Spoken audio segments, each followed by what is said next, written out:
Hi, boys and girls. I hope you're all doing well. I know you're doing some great things. Mrs. Benny and Miss Michelle tell me all the time all the wonderful things you're doing and completing in school. And I know I've seen some of you during our hangouts. I'm going to try to get on some more too to say hello and see how you're doing. But tonight, I wanted to read a story to you. This is one of my favorite stories.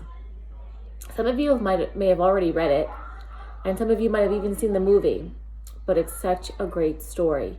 I remember when I was a teacher, I taught third grade, and this was a story we read every single year.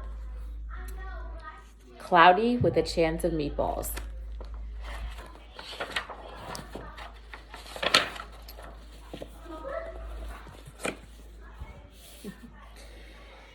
We were all sitting around the big kitchen table. It was Saturday morning, pancake morning. Mom was squeezing oranges for juice. Henry and I were betting on how many pancakes we could each eat, and Grandpa was doing the flipping.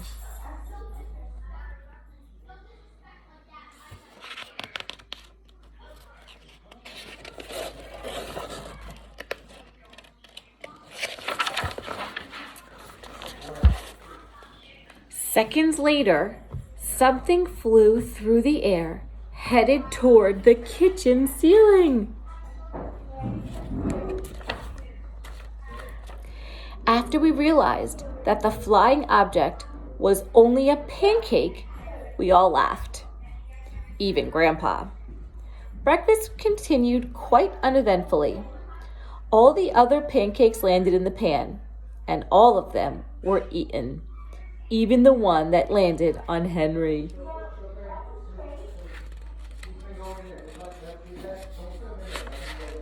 I hope Henry ate that one.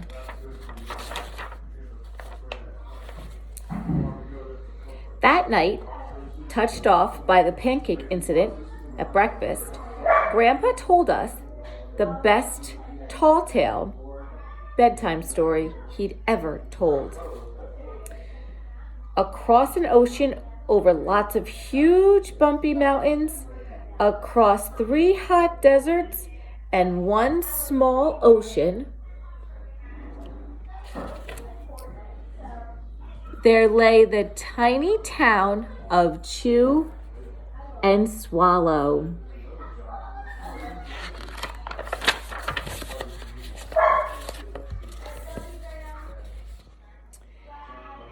In most ways, it was very much like any tiny town.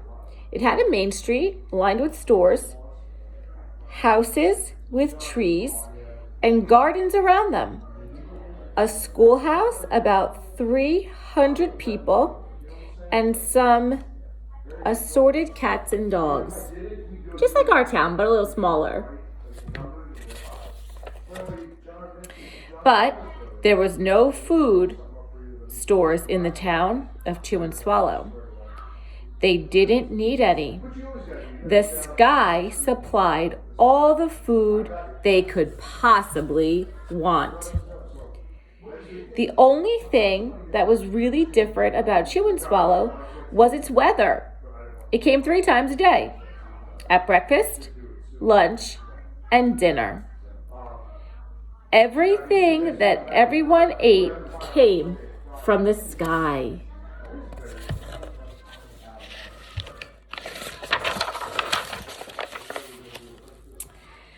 Whatever the weather served, that's what they ate.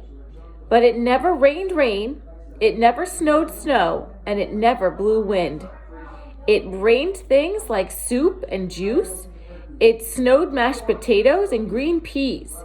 And sometimes the wind blew in storms of hamburgers. There they are, all the hamburgers. One of my favorite dinners.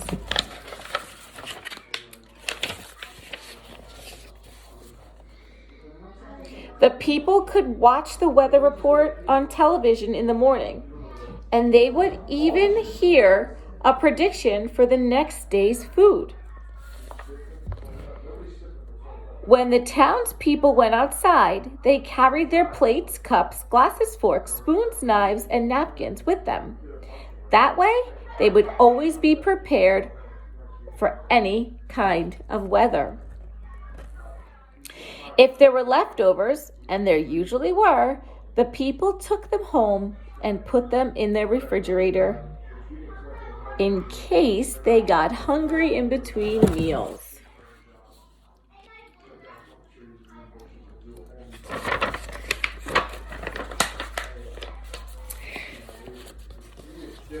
The menu varied. By the time they woke up in the morning, breakfast was being served.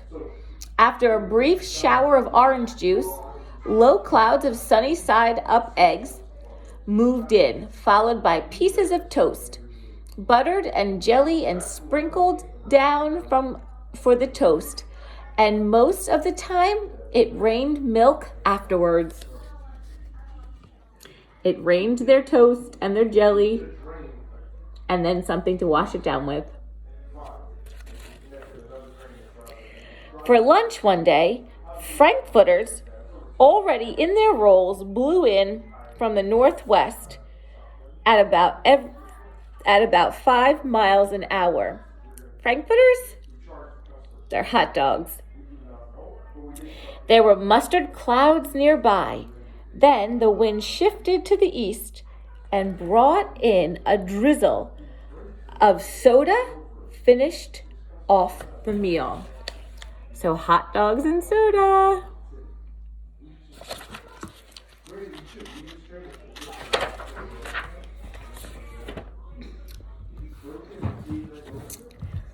Dinner one night consisted of lamb chops becoming heavy at times with occasional ketchup.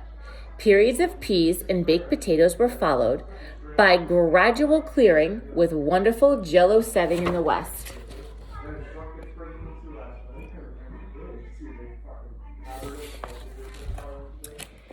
The sanitation department of Chew and Swallow had a rather unusual job for a sanitation department. Sanitation department? That's our garbage men and women. Yep. It had to remove the food that fell on the houses and sidewalks and lawns. The workers cleaned things up after every meal and fed all the dogs and cats. Then they emptied some of it into the surrounding oceans for the fish and turtles and whales. The rest of the food was put back into the earth so the soil would be richer for the people's flower gardens.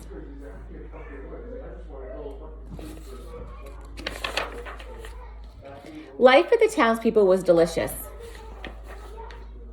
until weather took a turn for the worse. Spaghetti ties uptown.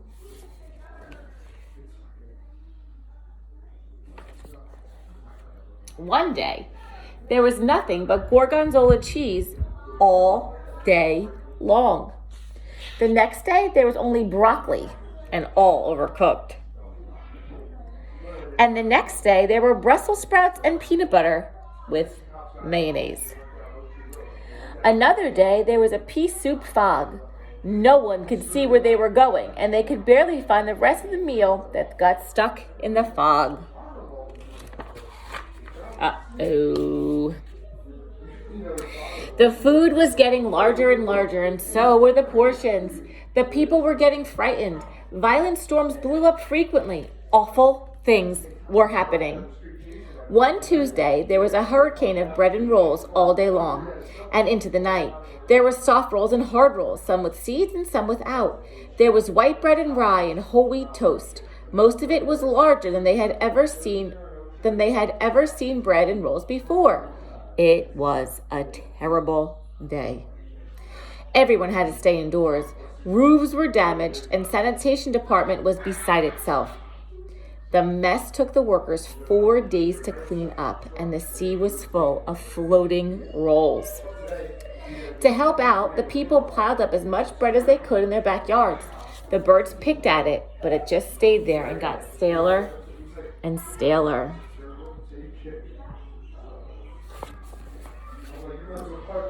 There was a storm of pancakes one morning and a downpour of maple syrup nearly flooded the town, which sounds delicious, but I'm not so sure about that. A huge pancake covered the school. No one could get it off because of its weight, and they had to close the school. We know all about that, huh, boys and girls? I bet you they didn't have virtual learning. Lunch one day brought 15-inch strips of cream cheese and jelly sandwiches. Look at how many there are.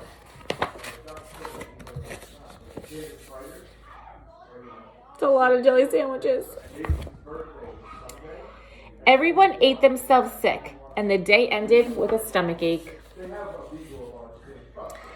There was an awful salt and pepper wind, accompanied by an even worse tomato tornado. People were sneezing themselves silly and running to avoid the storms. The town was a mess. There were seeds and pulp everywhere. What do you think they're going to do? Can they live like this? The sanitation department gave up. The job was too big. Everyone feared for their lives. They couldn't go outside most of the time. Many houses had been badly damaged by giant meatballs. Stores were boarded up, and there were no more schools for the children. So a decision was made to abandon the town of Chew and Swallow. Abandon, what does that mean? To leave. It was a matter of survival.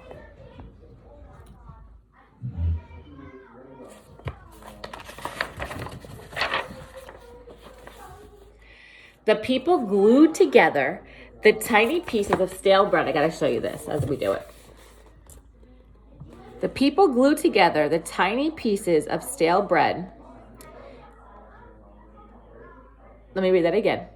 The people glued together the giant pieces of stale bread, sandwich style, with peanut butter gluing them together. What do you think they're making? Let's see. Took the absolute necessities with them and set sail on their rafts for a new land. They made them into boats. How creative. And it looks like the sails are made of cheese and pizza.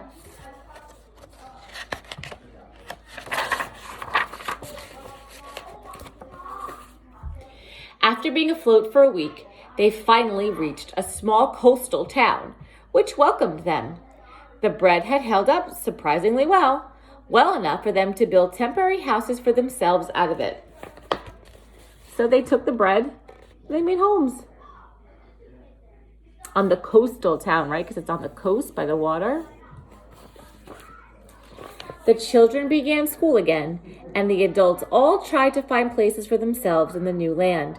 The biggest change they had to make was getting used to buying food at a supermarket. They found it odd that the food was kept on shelves, packaged in boxes, cans, and bottles. Meat that had to be cooked was kept in refrigerators. They're not used to any of that. Nothing came down from the sky except rain and snow. The clouds above their heads were not made of fried eggs. No one ever got hit by a hamburger again. And nobody dared to go back to Chew and Swallow to find out what had happened. They were just too afraid. Henry and I were awake until the very end of Grandpa's story. I remember his goodnight kiss.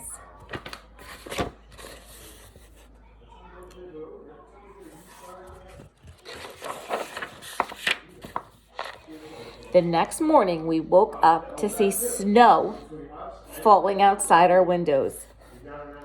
We ran downstairs for breakfast and ate it a little faster than usual so we could go sledding with Grandpa. It's funny,